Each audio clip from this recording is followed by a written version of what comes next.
Mongol the rice of Genghis Khan.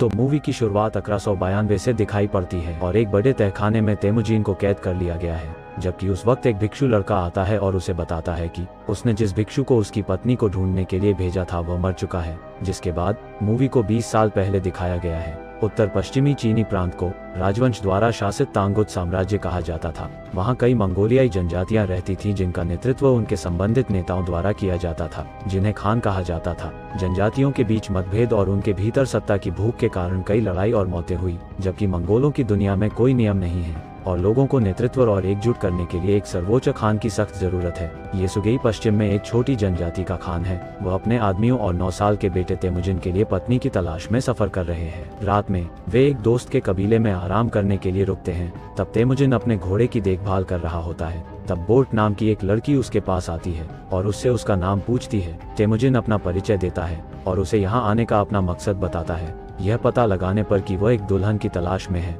Boat शर्माकर दावा करती है कि उसे उससे शादी करनी चाहिए। तेमुजिन के पिता राजनीति के लिए एक मजबूत जनजाति की दुल्हन को घर लाना चाहते हैं, लेकिन अपने बेटे के बार बार अनुरोध करने पर येसुगेई उसे इसके बजाय मित्र के कबीले से किसी को चुनने की अनुमति देता है। लड़की चुनने से पहले तेमुजिन को मजबूत पैरों वाली लड़की की तलाश करने के लिए कहा जाता है, क्योंकि केवल मजबूत पैरों वाली लड़की ही परिवार और शासन दोनों चला सकती है और अपने आदमी को खुश रख सकती है। तेमुजिन जैसा बताया गया है वैसा ही करता है और बोट को चुनता है। अब उनकी शादी हो चुकी है, लेकिन वे 5 साल बाद ही साथ रह सकते हैं। गांव वापस जाते समय येसुगेई और उनके साथी एक धर्मशाला के पास आराम करते हैं। वे सतर्क हैं क्योंकि कुछ गज की दूरी पर एक विरोधी जनजाति का नेता अपने आदमियों के साथ बैठा हुआ है। अचानक विरोधी खान शांति के संकेत के रूप में उनके आदमियों को दूध का कटोरा भेजता है।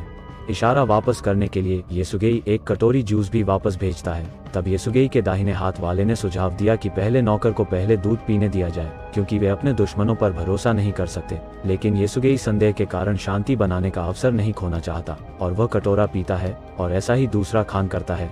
थोड़ी देर बाद वे सफर जारी रखते हैं, लेकिन कुछ ही मिनटों में येसुगेई के सीने में दर्द होने लगता है। वह घोड़े से गिर जाता है। बेचारा तेमुजिन अपने पिता के पास जाता है। अपने अंतिम समय में वह तेमुजिन को मजबूत बनने के लिए कहता है और वही उसकी मृत्यु हो जाती है। यह स्पष्ट है कि विरोधियों ने उसकी दयालुता का फायदा उठाया और उसे जहर दे दिया, लेकिन उसके साथी उनकी अब परवाह नहीं करते, जबकि लोगों के लिए केवल एक मजबूत नेता का अनुसरण करने की परंपरा है। अब जबकि उनका नेता मर चुका है, उनकी मुख्य चिंता एक नया खान खोजने की है, न कि पुराने का बदला लेने की। बाद में तेमुजिन और उसकी माँ येसुगेई के अंतिम संस्कार में शामिल होते हैं। येसुगेई के पास बहुत सारे अनुयायी और घर थे, पर अब उसके दाहिने हाथ वाले तरगुताई ने उन्हें अपने कब्जे में ले लिया था। तब तेमुजिन की माँ उसे शाप देती है और दावा करती है कि उसका बेटा एक दिन उसे मार डालेगा। हालांकि वे उसकी ऊंचाई को मापते हैं, जो गाड़ी के पहिए के ऊपरी हिस्से तक नहीं पहुंचती है।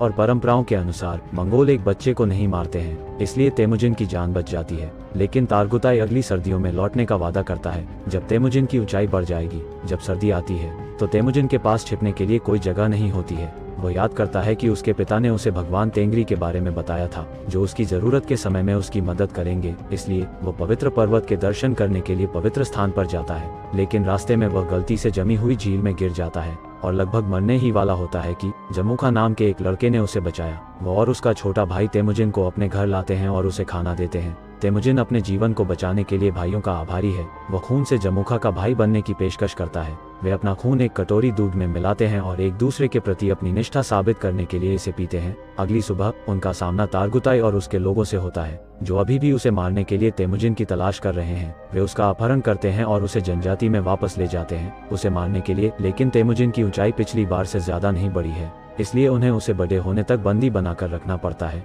तब एक दयालु बूढ़ा उसे हर दिन खाना खिलाता है और उसकी मदद करता है। कुछ दिनों बाद वे फिर से उसकी ऊंचाई नापते हैं, लेकिन वह अभी भी नहीं बढ़ी है। अचानक बारिश होने लगती है और सभी अपने घरों के अंदर चले जाते हैं। बूढ़ा आदमी इस अवसर का उपयोग तेमुजिन को मुक्त करने के लिए लेता है और तेमुजिन वैसे जितनी देर तक दौड़ सकता है उतनी दूर भागता है। उसके गले में लकड़ी का जाल अटका रहता है। वो पहाड़ों पर जाता है और मदद के लिए भगवान तेंगरी से प्रार्थना करता है। तेमुजिन भगवान के स्मारक के बगल में एक सफेद भेड़िए को देखता है और कुछ सेकंड बाद लकड़ी का जाल गले से चमत्कारिक रूप से टूट जाता है। फिर दृश्य 1186 में बदल जाता है और तेमुजिन एक युवा के रूप में बड़ा हो गया है, लेकिन अभी भी तरगुताई और उसके लोगों से भाग रहा है। वर्षों की लंबी खोज के बाद वे उसे पकड़ने और उसी लकड़ी के जाल में बंद करने में कामयाब हैं। इस बार वो ऊंचाई से मेल खाने के लिए काफी बड़ा हो गया है। इसलिए उसके बचने की संभावना कम है। तब तरगुताई उसे अपने जीवन के लिए भीख मांगते देखना चाहता है, लेकिन तेमुजिन स्वाभिमानी व्यक्ति होने के नाते ऐसा करने से इनकार देता है। तब तारगुताई उसे एक पल में मारने के बजाय धीरे धीरे तड़पाकर उसे मारने का फैसला करता है। वो बूढ़ा जिसने सालों पहले तेमुजिन की मदद की थी उसे अब भी खिलाता है। जब वह अपने द्वारा किए जा रहे उपचार का भुगतान वह भविष्य में तेमुजिन से अपनी जान बख्शने की भीख मांगता है। जब अंधेरा हो जाता है तो तारगुताई अकेले तेमुजिन के पास आता है और उसका और उसके पिता का मजाक उड़ाकर उनका अपमान करता है। तेमुजिन को पता है कि हर कोई व्यस्त है। तब तेमुजिन उस पर हमला करने का अवसर लेता है और उसे लकड़ी के बेड़े से तब तक मारता है जब तक उसकी मृत्यु नहीं होती। उसके बाद वह गांव से भाग जाता है और फिर से सुरक्षित जगह पर लौट जाता है। तेमुजिन अपने कबीले को वापस लेने और खान बनने के लिए अब तैयार है, लेकिन पहले उसे अपनी पत्नी को घर लाना होगा। जबकि वो 9 साल की उम्र के बाद पहली बार अपनी ससुराल में गया और अब बहुत बड़ी होकर एक मजबूत और खूबसूरत महिला बन गई है। वह बताती है कि जब से उसने उसे आखिरी बार देखा था तब से वो उसका इंतजार कर रही है। तब तेमुजिन को दहेज के रूप में एक कोट मिलता है और वो उसे अपने साथ लाता है। दोनों कई सालों बाद तेमुजिन की माँ और बहन के पास जाते हैं। उनका परिवार तहे दिल से उनका स्वागत करता है और वह अगले महीने तक वे अपने सपनों का जीवन जीते हैं। तेमुजिन और बॉट पति पत्नी के रूप में प्यार में पड़ जाते हैं, लेकिन परेशानी तब होती है जब एक दिन मर्किट जनजाति उन पर हमला कर देती है। बहुत पहले तेमुजिन के पिता ने उसकी मां को मर्किट जनजाति के खान से अपहरण कर लिया था। तब से उन्होंने बदला लेने की कसम खाई थी और वे अब तेमुजिन से उसकी पत्नी को चुराने के लिए यहाँ आए हैं।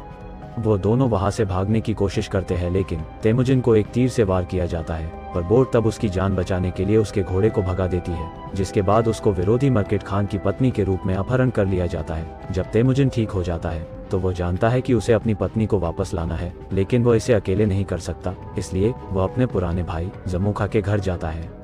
जबकि अब जमुखा बड़ा होकर एक शक्तिशाली कबीले का खान बन गया है, तब वह मदद के लिए राजी हो जाता है। जबकि कुछ महीनों बाद दोनों अपने सैनिकों के साथ मर्किट जनजाति पर हमला करने के लिए निकल पड़ते हैं। वे उनके सभी आदमियों को मार डालते हैं और एक झोपड़ी में गर्भवती बोट को खोजने से पहले उस जगह को लूट लेते हैं। तब तेमुजिन देखता है कि उसने एक आदमी को मार डाला है, जिसकी लाश उसके पास पड़ी है। बोट अब उसे बताती है कि यह बच्चा उसका है और वह उसको वापस ले जाता है। रात में सैनिक जीत का जश्न मनाते हैं। अब तक तेमुजिन एक समूह को इकट्ठा करने में कामयाब हो गया है। वे लूटा हुआ माल बांटने के लिए कहते हैं और अधिकांश रखने के विपरीत तेमुजिन अपने लिए केवल 10% हिस्सा रखता है और बाकी अपने सैनिकों को देता है। वह युद्ध में मारे गए योद्धा के परिवार को भी सम्मान प्रदान करता है। तब जमुखा के 2 लोग इसे देखते हैं और तेमुजिन के कबीले में शामिल होने का फैसला करते हैं। क्योंकि मंगोलों को अपने खान चुनने की अनुमति है, इसलिए जमुखा इसके बारे में कुछ नहीं कर सकते, लेकिन यह स्पष्ट है कि वह इसे विश्वासघात के रूप में देखता है। बाद में तेमुजिन के सैनिक एक आदमी को उनके घोड़ों को चुराने की कोशिश करते हुए देखते हैं। वे उसका पीछा करते हैं और दुर्घटनावश उसकी हत्या कर देते हैं। फिर पता चला कि चोर कोई और नहीं बल्कि जमुखा का छोटा भाई था।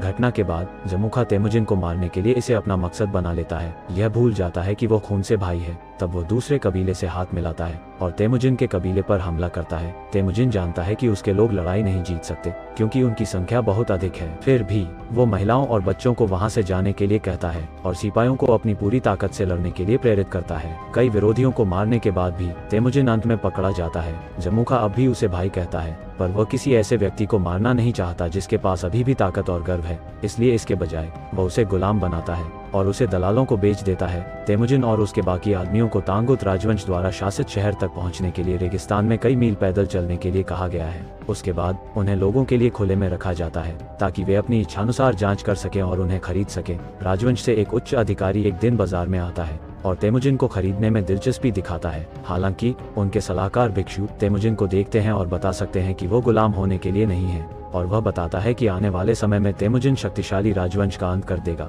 अधिकारी केवल भिक्षु के बयान पर हंसता है और फिर भी तेमुजिन को खरीदता है। फिर उसे एक संकी के रूप में एक पिंजरे में रखा जाता है जिसे लोग हर वक्त देख सकते हैं और उसका मजाक उड़ा सकते हैं। भिक्षु हर दिन उसके पास जाता है और उसे इसके लिए क्षमा मांगता है। तब तेमुजिन के साथ वह भिक्षु एक समझौता करता है कि अगर वह उसकी पत्नी की तलाश करता है तो समय आने पर तेमुजिन उनके मठ को नष्ट नहीं करेगा। बाद में रेगिस्तान में बोट की खोज के दौरान भिक्षु बेहोश हो जाता है और वही मर जाता है, लेकिन सौभाग्य से वह बोट द्वारा पाया जाता है जो कई वर्षों से उसके पास मौजूद हार को पहचान लेती है और उसे पता चलता है कि उसका पति अभी भी जीवित है और वह उसे खोजने के लिए शहर जाती है। जबकि तेमुजिन लोगों के सामने पूरी तरह से प्रदर्शित है, इसलिए उसे ढूंढने में उसे अधिक समय नहीं लगता है। उसी रात वह एक गार्ड को लालच देती है और तेमुजिन को भागने में मदद करने की मांग करती है। जबकि वहां से निकलने के बाद वह यह देखकर हैरान है कि उसका बेटा अब बहुत बड़ा हो गया है और अब बोर्ड की दूसरी बेटी है। तब उसे पता चला कि गुजारा चलाने और अपने बच्चों का पेट भरने के लिए उसे न चाहते हुए भी दूसरे पुरुष के साथ रहना पड़ा। तेमुजिन उसे उसके बलिदानों के लिए और भी अधिक प्यार करता है और छोटी लड़की को बताता है कि वो उसका पिता है। तब वह 4 का परिवार ग्रामीण इलाकों में अपने घर लौटता है और कुछ हफ्तों तक खुशी खुशी रहता है। बच्चे अपने पिता से प्यार करते हैं और हर समय उनके साथ खेलते हैं। फिर एक दिन बोर्ड कहती है कि सभी मंगोल एक जैसे हैं, वे चोरी करते हैं, लूटते हैं और लोगों को मारते हैं। तब यह बात तेमुजिन पर एक बहुत बड़ा प्रभाव डालती है और वह अपने परिवार को छोड़ने का फैसला करता है ताकि वह अधिक से अधिक जनजातियों को एकजुट कर सके और मंगोलों की दुनिया में नियम बना सके, भले ही उसे इसके लिए आधी जनजातियों को मारना पड़े। तब उन्हें 3 नियमों का पालन करना है। 1, कभी भी महिलाओं और बच्चों को मत मारो। दूसरा, दुश्मनों से अंत तक लड़ो। और तीसरा, अपने खान को कभी धोखा मत दो। जिसके बाद फिल्म को 1196 में दिखाया जाता है। जैसा कि तेमुजिन ने कसम खाई थी, वह अपने पक्ष में मंगोलों की एक सेना को इकट्ठा करके कई जनजातियों को एकजुट करने और अपनी खुद की एक विशाल जनजाति बनाने में कामयाब है। अब एक सम्राट बनने के उसके रास्ते में एकमात्र बाधा जमुखा है, जिसके पीछे अनुयायियों की एक सेना भी है। आज दोनों भाई एक अंतिम लड़ाई के लिए अपने सैनिकों के साथ युद्ध के मैदान में खड़े हैं। युद्ध शुरू होता है और जमुखा जल्दी से पहली टुकड़ी लड़ने के लिए भेजता है, जबकि तेमुजिन ने पूरे युद्ध की रणनीति बनाई है। जबकि जमुखा योजनाहीन है, जिसके कारण उसके कई लोग मारे जाते हैं। घंटों की लंबी और कड़ी लड़ाई के बाद तेमुजिन जीत जाता है और जमुखा सहित बचे हुए दुश्मन सैनिकों को पकड़ लिया जाता है। उन सैनिकों को मारे जाने के बजाय तेमुजिन उन्हें अपनी सेना के रूप में लेता है। तेमुजिन का यह हाव भाव उन्हें अपने नए खान के प्रति आभारी और वफादार बनाता है। वह बूढ़ा जिसने कभी उसे भागने में मदद की, उसे कबीले का सलाहकार बना दिया गया। अब जमुखा के लिए निर्णय करने के लिए केवल एक ही काम बचा है। तब दोनों भाई आपस में बैठकर बात करते हैं कि जीवन में वे कितने आगे आ गए हैं। जमुखा गर्व से बताता है कि उसने अपने दुश्मन को मार डाला होता अगर वो अभी तेमुजिन की जगह में होता। यह आगे साबित करता है कि वो और तेमुजिन एक नहीं है और तेमुजिन उसे जाने देने का मौका देता है। अपने भाई के सम्मान में और एक सेना बनाने के लिए उसने जो ऊधम मचाया है, इसके लिए तेमुजिन उसे माफ कर देता है और उसे जाने देता है। फिर हम देखते हैं कि बोट अपने दोनों बच्चों के साथ तेमुजिन के साथ फिर से मिल गई है और उसके साथ खुशी से रहती है। अंत में यह बताया गया है कि 1206 में तेमुजिन को चंगेज खान नाम से सभी मंगोलों का खान बनाया गया था। जैसा कि उसने वादा किया था, उसने पूरे तंगुत राजवंश का सफाया कर दिया और वो पर मंगोल राज्य का पुनर्निर्माण किया, लेकिन मठ को छोड़ दिया उस भिक्षु के अनुरोध पर, जिसके बाद भविष्य में वो संपूर्ण मंगोल साम्राज्य का संस्थापक बना, इतिहास में सबसे बड़ा साम्राज्य के साथ। तो इसी के साथ यह मूवी खत्म होती है।